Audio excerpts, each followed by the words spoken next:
Alhamdulillahilladzi arsala rasulahu bil huda wa dinil haqq liyudhhirahu 'ala ad-dini kullihi wa kafaa billahi shahidan. Asyhadu an la ilaha illallah wahdahu la syarika lah wa asyhadu anna Muhammadan 'abduhu wa rasuluhu la nabiyya ba'dah. Allahumma shalli wa sallim wa barik 'ala Muhammadin wa 'ala alihi wa sahbihi ajma'in. Amma ba'd. Fa ya ibadallah, usikum wa iyaya bittaqwallah faqad faza al-muttaqun. وقال الله تعالى في كتابه الكريم وأصدق القائلين أعوذ بالله من الشيطان الرجيم بسم الله الرحمن الرحيم ولو أن أهل القرى آمنوا واتقوا لفتحنا عليهم بركات من السماء والأرض ولكن كذبوا فأخذناهم بما كانوا يكسبون قال أيضا بسم الله الرحمن الرحيم يا أيها الذين آمنوا اتقوا الله ولتنظر نفس ما قدمت لغد واتقوا الله إن الله غفور رحيم إن الله خبير بما تعملون. وقال أيضا بسم الله الرحمن الرحيم إن الذين آمنوا والذين هاجروا وجاهدوا في سبيل الله أولئك يرجون رحمة الله والله غفور رحيم. وقال أيضا بسم الله الرحمن الرحيم والذين آمنوا وهاجروا وجاهدوا في سبيل الله والذين آووا ونصروا أولئك هم المؤمنون حقا لهم مغفرة ورزق كريم. Sadaqallahul azim. Qala Rasulullah SAW, ittaqil haitsuma kunta wa aslisatul hasanatan duha wa khaliqin nasi bi khuluqin hasan. Qala Rasulullah SAW, wal muhajir man hajara ma nahallahu anhu. Hadirin iman jamaah ibadah Jumat yang sama-sama menghargai Allah Subhanahu wa taala. Pertama, sebagai orang beriman wajib kita bersyukur pada Allah Subhanahu wa taala karena Allah Subhanahu wa taala telah menciptakan kita dengan sebaik-baiknya dan telah menyediakan segala kebutuhan dan keperluan kita dengan sebaik-baiknya. Allah Subhanahu wa taala sempurnakan kita dengan menganugerahkan, karuniakan kepada kita nikmat iman dan Islam. Allah turunkan agama supaya kita tahu bagaimana cara hidup kita sesuai dengan kehendak Allah Subhanahu wa taala. Allah berikan agama ini supaya kita hidup bahagia dan juga bisa hidup bahagia di dunia dan di akhirat. Maka Allah Subhanahu wa taala telah turunkan Al-Qur'an sebagai petunjuk dan pedoman hidup kita. Agar manusia mengenal kepada Allah Subhanahu wa taala dan mengenal bagaimana cara menyembah Allah Subhanahu wa taala dan apa mengenal juga bagaimana maksud dan tujuan Allah Subhanahu wa taala menciptakan manusia. Subhanallah. Hari ini banyak orang yang tidak tahu maksud dan tujuan Allah menciptakan dirinya, sehingga hari-harinya kehidupannya dalam memperturutkan hawa nafsunya dan mengenal pada bagaimana ibadah kepada Allah Subhanahu wa taala. Alhamdulillah, untuk perkara-perkara ini Allah juga utus para nabi dan rasul dan kepada kita. Allah Subhanahu wa taala di akhir zaman diutus baginda Nabi sallallahu alaihi wasallam, nabi yang menjadi suri tauladan bagi umat, seluruh umat hingga akhir zaman nanti. Nabi yang dijamin oleh Allah Subhanahu wa taala, barang siapa saja yang mengikuti sunnah-sunnah beliau, mengikuti cara hidup beliau, maka Allah juga akan mencintainya. Dalam peristiwa hijrah Rasulullah SAW, ketika Rasulullah SAW hijrah dari kota Mekah ke Madinah, ada peristiwa penting yang banyak kita ambil hikmahnya. Ketika Rasulullah SAW bagaimana mengajarkan para sahabat-sahabat agar iman Nabi ini menjadi iman sahabat, menjadi iman juga pada kita, sehingga iman kita itu iman yang punya kekuatan untuk melaksanakan seluruh perintah Allah Subhanahu wa taala dan untuk menjauhi segala larangan Allah Subhanahu wa taala. Sehingga sahabat-sahabat ketika turun perintah, sahabat belum melaksanakannya, belum melangkahkan kakinya sebelum melaksanakan. Kalau ada misalnya perintah Allah, sebelum dilaksanakan perintah, dia belum melangkahkan kakinya. Begitu ketaatan sami'na wa ta'na para sahabat terhadap firman Allah Subhanahu wa taala, terhadap perintah dari Rasulullah SAW. Maka Rasulullah juga ingin bagaimana keimanan itu juga hadir pada keimanan kita. Dan alhamdulillah, meskipun kita tidak berjumpa dengan Rasulullah SAW, tidak sezaman dengan Nabi, tidak pernah berjuang bersama Rasulullah SAW, tidak pernah mungkin bersama hijrah dari Mekah ke Madinah, tapi Allah Subhanahu wa taala berikan juga iman sebagaimana iman Rasulullah SAW, iman para sahabat, tabi'in, imannya juga para ulama yang juga sampai kepada kita. Hijrah juga mengajarkan kepada kita bagaimana pikiran dan usaha Rasulullah SAW. Kerisauan Nabi ini menjadi kerisauan kita juga. Risauannya sahabat-sahabat, risauannya para ulama. Bagaimana wujud agama dalam diri kita. Sehingga kebahagiaan yang sesungguhnya itu adalah kebahagiaan ketika seseorang itu bisa wujud agama, amal agama dalam diri, imannya bagus, amalnya bagus. Maka Allah, sesungguhnya ketika kita beramal ini kerasa bahagia dalam diri kita, maka itu sesungguhnya karunia yang diberikan oleh Allah Subhanahu wa taala. Banyak orang mengatakan dengan kenikmatan saya bahagia. Betul, tapi bukan itu tujuan kita. Tujuan kenikmatan itu supaya wasilah saja, sebagai perantara saja kita untuk mendapatkan kenikmatan yang sesungguhnya. Kebahagiaan dunia dan akhirat itu adalah sebuah kebahagiaan, tapi ada yang lebih indah dan bahagia ketika Allah meridhoi kita dan bisa berjumpa dengan Allah Subhanahu wa taala. Maka Allah, kecintaan Nabi juga menjadi kecintaan kita. Apa yang dicintai oleh Nabi, kita juga cintai.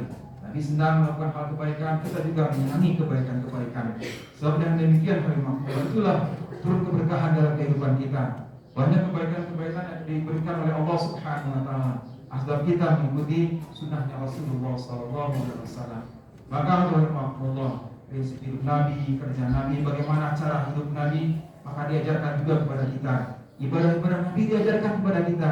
Cara minumnya Rasulullah SAW, cara duduknya, cara belajarnya, bagaimana cara Rasulullah mendengar, baraha di dalam taklim, maka diajarkan semuanya kepada kita. Supaya apa? Supaya setiap amal yang kita lakukan ini ada perubahan dalam diri kita. Setiap amal yang kita lakukan itu mendapatkan keberkahan dari Allah Subhanahu wa taala. Banyak amal-amal kebaikan adab-adabnya kurang dipakai, padahal setiap amal itu ada adabnya, ada waktu dan tempatnya dan ada adabnya. Kalau kita lakukan dengan adabnya, maka setiap amal itu akan membawa perubahan dalam diri kita. Allah akan merubah diri seseorang asbab. Hadirin yang mulia, dalam sebuah peristiwa, hanya dengan melihat orang-orang yang hari ini makan saja, makan dengan cara sunnah Nabi, maka ada orang-orang yang non muslim dengan melihat itu bisa mendapat hidayah untuk bisa memeluk agama Islam. Karena mereka bertanya, begitukah cara baginda Nabi SAW makan? Maka mereka mengimani, kalau begitu cara makannya, kami beriman kepada Rasulullah SAW. Maka Allah, ajakan untuk berdakwah sebagaimana Rasulullah hijrah ini juga menjadi kerja kita, mengajak orang, menyampaikan kebaikan, yang mengajak orang kepada Allah Subhanahu wa taala, mengingatkan tentang kebaikan, mengingatkan bahwa yang buruk itu harus ditinggalkan. Hadirin Allah, ada sebuah kisah, ini terjadi juga di India dan terjadi juga di Bali. Kita ketahui ada, kalau misalnya di daerah Hindu, itu kalau misalnya kita berdakwah itu ada yang mulia, kita bertanya di mana masjid? Di mana masjid? Oh di sana masjid. Bahkan orang-orang Hindu kadang-kadang kasih tunjuk sama kita, itu masjid. Hadirin Allah, suatu ketika kita tahu bahwa orang-orang beragama Hindu kalau meninggal dunia mereka dibakar dengan kayu bakar, kemudian dengan baju yang dipakai. Nah, ini dua peristiwa ini hampir sama. Nah, yang di India ini dibakar tangannya, jadi bakar orangnya. Kemudian yang tidak terbakar tangannya sudah kasih tunjuk. Nah, ini masjid, ini kebaikan. Nah, di Bali juga sama, telunjuknya yang tidak terbakar. Nah, ini menunjukkan bahwa menyampaikan kebaikan, yang mengajak orang untuk kepada Allah Subhanahu wa taala, menunjukkan pada jalan-jalan kebaikan dan dibalas oleh Allah Subhanahu. Meskipun dia tidak beriman, tapi menunjukkan kebaikannya, Allah buktikan. Apalagi kalau kita sudah beriman, ikuti kepada baginda Nabi sallallahu alaihi wasallam. Ya, bagaimana prinsip kehidupan dakwahnya Nabi, maka Allah juga akan berikan kebaikan yang lebih baik daripada apa yang telah ditunjukkan oleh Allah Subhanahu wa taala. Dan banyak orang telah membuktikan kehidupan dunia ini akan berubah oleh Allah Subhanahu wa taala jika dakwah ini dijalankan. Hal ini waktu iman jemaah rahimahumullah. Tentunya dalam kesempatan berbahagia dalam Muharram ini memang banyak peristiwa-peristiwa yang terjadi, tapi kita bisa banyak ambil pelajaran. Yang pertama, bagaimana dalam Muharram ini hijrah Rasulullah ini adalah kita ambil pertama adalah muhasabah. Jadi muhasabah internalisasi diri kita, melihat ke dalam diri kita. Kalau melihat orang itu mudah sekali. Kesalahan orang itu gampang dilihat, ya. Kecil-kecil kesalahan orang itu gampang. Tapi ketika kita melihat pada diri sendiri, ya, melihat kesalahan kekuatan kita, bahwa Allah Subhanahu wa taala berikan suatu kekuatan, kesempatan, kemudian kelemahan pada kita dan peluang yang akan datang. Maka hadirin Allah, kita yang pertama adalah bagaimana kita melihat mempersiapkan diri kita, melihat kelemahan kekurangan kita, lalu kita persiapkan untuk masa yang akan datang, bagaimana kita lebih baik daripada masa-masa yang lalu. Sebegitu Rasulullah SAW berhijrah itu bukan karena kalah, Kan perintah Allah Subhanahu wa taala, dan ketika Rasulullah sampai di Madinah, kota Mekah juga begitu banyak orang yang masuk Islam. Ketika Rasulullah kembali kepada kota Mekah, Abu Sufyan pun bisa masuk Islam. Maka alhamdulillah dalam peristiwa hijrah ini banyak yang luar biasa yang kita bisa lihat.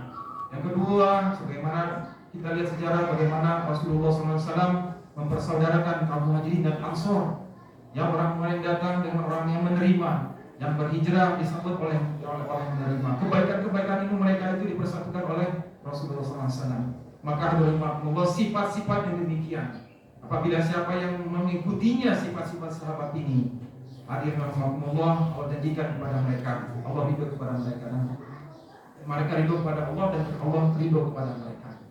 Maka alhamdulillah sifat sahabat ini banyak sekali. Para ulama mengatakan ada 6 sifat yang utama saja. Yang pertama yakin, ya, dengan kalimat la ilaha illallah Muhammadur Rasulullah. Kemudian salat khusyuk wal khudu. Ini penting alhamdulillah. Bagaimana sifat-sifat sahabat diwujud dalam diri kita supaya kita juga bisa mengikuti mereka. Sahabat ini juga ta'lim wa ta'allum, zikir, ibadah. Ya, kemudian mereka juga punya sifat yang utama, yaitu saling menyampaikan, mengingatkan tentang bagaimana pentingnya agama ini, membuat majelis-majelis mengingatkan bahwa manusia dengan agama ini akan mengalami, akan sampai pada suatu saat masa di mana dia akan selamat dunia dan akhirat. Kemudian alhamdulillah kita juga bertazkirah, merenungkan keberadaan diri kita, bertausiah dan meningkatkan sholawat kita kepada baginda Nabi SAW. Tidak hanya sholawat yang di mulut saja, tapi dalam kalbu kita. Dan tidak hanya itu saja, tapi bagaimana kita menghidupkan sunnah-sunnah Nabi dalam kehidupan kita. Sebagaimana tadi disampaikan, pentingnya kita menghidupkan sunnah Nabi. Ya, hari ini kalau tidak ikuti kita sunnah Nabi, lalu kita akan ikuti sunnah siapa? Cara tidurnya Nabi kita bisa ikuti. Bagaimana Rasulullah masuk ke dalam masjid? Baca sholawat dulu, berdoa dulu, kemudian sholat dulu, baru duduk, ketika berzikir. Bagaimana Rasulullah naik kendaraan, bagaimana Rasulullah makannya, itu bisa dipelajari. Dalam sirah Nabawiyah itu diajarkan oleh hadis Rasulullah. Ini penting bagi kita agar, ya, jadi perannya Nabi itu, faedah-faedah dari mengikuti Rasulullah itu akan ada dalam diri kita. Inilah maknanya hijrah ini. Orang-orang berhijrah ini akan oleh Allah Subhanahu wa taala dijanjikan banyak sekali dalam Al-Quran. Yang pertama adalah Allah Subhanahu wa taala akan memberikan keluasan rezeki dalam surat An-Nisa ayat 100. Kemudian Allah menghapuskan kesalahan-kesalahannya dan dimasukkan dalam surganya. Ini dalam surat Al-Imran ayat 155. Kemudian ditinggikan derajatnya di sisi Allah Subhanahu wa taala dan mendapat jaminan surga. Dalam surat At-Taubah ayat 20 sampai ayat 22. Kemudian Allah Subhanahu wa taala memberikan kemenangan dan meraih keridhaannya.